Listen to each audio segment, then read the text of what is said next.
First of all Peddi team అందరికీ నా heartful congratulations. So ఈ ఇయర్ సంక్రాంతికి మెగాస్టార్ చిరంజీవి గారు హుక్ స్టెప్ అని వస్తే కరెక్ట్గా 4 నెలల తర్వాత రామ్ చరణ్ గారు మస్సా మస్సా మస్సా అంటూ బాక్స్ ఆఫీస్ని షేక్ చేసేశారు.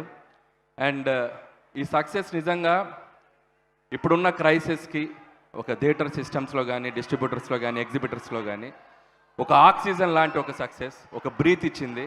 సో థియేటర్స్ అన్నీ మళ్ళీ జనాలతోటి కలకల్లాడిపోయాయి. సో ఫస్ట్ ఆఫ్ ఆల్ అందుకు గాను పెద్ద టీం అందరికీ biggest congratulations. Much needed success టాలీవుడ్కి. సో అందుకని నా బెస్ట్ విషెస్ చెప్తున్నాను. అలాగే ఈ టీంలో పనిచేసిన టెక్నీషియన్స్ అందరికీ, రత్నవేల్ గారు సో సూపర్ విజువల్ సార్. అసలు నేను మీతో సరలేరు వర్క్ చేశాను అండ్ ఎక్స్ట్రాడినరీ ఆ వరల్డ్ని అద్భుతంగా క్రియేట్ చేశారు అండ్ కంగ్రాచులేషన్ సార్. అలాగే the great music director AR Rahman గారు, అద్భుతమైన పాటలు. సో బ్యాక్గ్రౌండ్ మ్యూజిక్స్ బయటకు వచ్చేటప్పుడు పాటల కంటే బ్యాక్గ్రౌండ్ స్కోర్ మాట్లాడుకుంటూ వచ్చాం, అంత అద్భుతంగా బ్యాక్గ్రౌండ్ మ్యూజిక్ ఇచ్చారు. సో రెహమాన్ గారికి అండ్ మిగతా టీం అందరికీ, అలాగే జగపతి బాబు గారు అద్భుతమైన పాత్ర పోషించారు. సో ఆయనకి, మిగతా టీం ఆర్టిస్టులు అందరికీ నా బెస్ట్ విషెస్ చెప్తున్నాను. అలాగే Buchi, and you deserve this success. ఎంత రిస్క్ అయిన సబ్జెక్ట్ని అంత స్టార్డమ్ ఉన్న ఒక హీరోతో చేయటం అనేది మామూలు విషయం కాదు. So hats off to your guts. చేసి ఒప్పించి మెప్పించావు. ఇది నీకు ప్రజలు ఇచ్చిన సక్సెస్, దీనికి ఇక తిరుగులేదు. హ్యాపీగా ప్రశాంతంగా బజ్జావు నువ్వు బుచ్చి. అండ్ ఆల్ ద బెస్ట్ బుచ్చి. నువ్వు ఎంత కష్టపడ్డావు ఈ సినిమా గురించి ఐ కెన్ అండర్స్టాండ్. అండ్ హ్యాపీగా ఈ సక్సెస్ని ఎంజాయ్ చేయి. అలాగే సుకుమార్ గారికి, ఈరోజు ఈ సక్సెస్లో పాటైన సుకుమార్ గారికి గుడ్ ఈవినింగ్ సార్.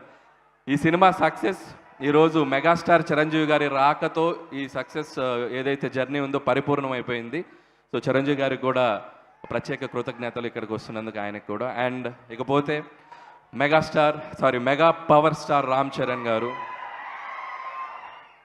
గారు ఈ సినిమా కోసం ఏం చేశారనేది 4 ముక్కల్లో చెప్తాను. ఆయన కొండలెక్కాడు, కండలు పిండారు, దుమ్ములో దొర్లాడు, బాక్స్ ఆఫీస్ దగ్గర దుమ్ము లేపారు. So I can say. And అలాగే ఈ సినిమాలో ఒక గద పట్టుకున్న ఒక పోస్టర్ ఉంటుంది రామ్ చరణ్ గారిది. అది చూస్తే నాకు ఒక హనుమంతుడిలాగా అనిపించారు.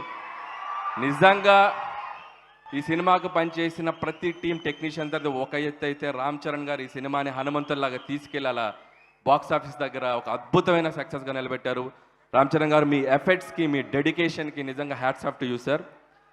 ఈ సినిమాలో చాలా రిలీజ్ అయ్యాక ఒక వైరల్ అయిన ఒక కంటెంట్ ఉంది. శివరాజ్ కుమార్ గారు ఈ పట్టేంటో తెలుసా అని చెప్పి ఎత్తి అవతలిసిరితే రామ్ చరణ్ గారు ఒక రిజ్లర్గా ఒక బాడీతో మనకి కనబడతారు. అక్కడ ఒక మస్సా అని ఒక బ్యాక్గ్రౌండ్ స్కోర్ వస్తుంది. ఈ సినిమాని కూడా రామ్ చరణ్ గారు ఎత్తి తీసి అవతలేసి అది ఒక బాక్స్ ఆఫీస్ దగ్గర బ్లాక్ బస్టర్ అయి కూర్చుంది. So congratulation sir. అండ్ ముగించే ముందు, సో రామ్ చరణ్ గారు ఈ సినిమా కోసం ఎలా కష్టపడ్డారనేది ఒక 2 ముక్కల్లో చెప్పాలంటే, ఒక డైరెక్టర్ తను ఒక డ్రీమ్గా రాసుకున్న ఒక కథని, ఆ పాత్రని నమ్మి దానికోసం ఒక బ్లడ్ పెట్టి పనిచేశారు. అలాగే ఇలాంటి ఒక పాత్ర దొరికినప్పుడు తండ్రికి తగ్గ తనుడే కాదు, తండ్రికి మించిన తనుడు అనొచ్చరా బాబు అన్నంత అద్భుతంగా పెర్ఫామ్ చేశారు. సో ఒకేలాగా బతికేనేకి, ఒకేలాగా చేసేనేకి ఎంత పెద్ద బతికేందుకు, ఈ నేల మీద ఉన్నప్పుడు ఏదో ఒకటి చేసేయాలా, పుడతావా ఏంటి మళ్ళీ. So love you sir and I wish you more successful films in future also sir. And congratulations and all the best to entire team and grand celebration of Peddi. And చివరిగా మా సతీష్ కిలారు గారు, సో నాకు చాలా ఇష్టమైన ప్రొడ్యూసర్. చాలా ప్రాక్టికల్గా, చాలా down to earth ఉండే ఒక ప్రొడ్యూసర్ ఆయన. సో నాకు బాగా సన్నిహితులు. ఆయనకు కూడా ఇంత పెద్ద ఒక డెబ్యూ ప్రాజెక్ట్ తన బ్యానర్లో వృద్ధి సినిమాస్తో ఇంత పెద్ద సక్సెస్ వచ్చినందుకు ఆయనకు కూడా నా బెస్ట్ విషెస్ చెప్తున్నాను. వన్స్ అగైన్ టీమ్ అందరికీ my best wishes and enjoy this success and all the best. Thank you guys. Thank you sir. Thank you Anil గారు. Thank you so much.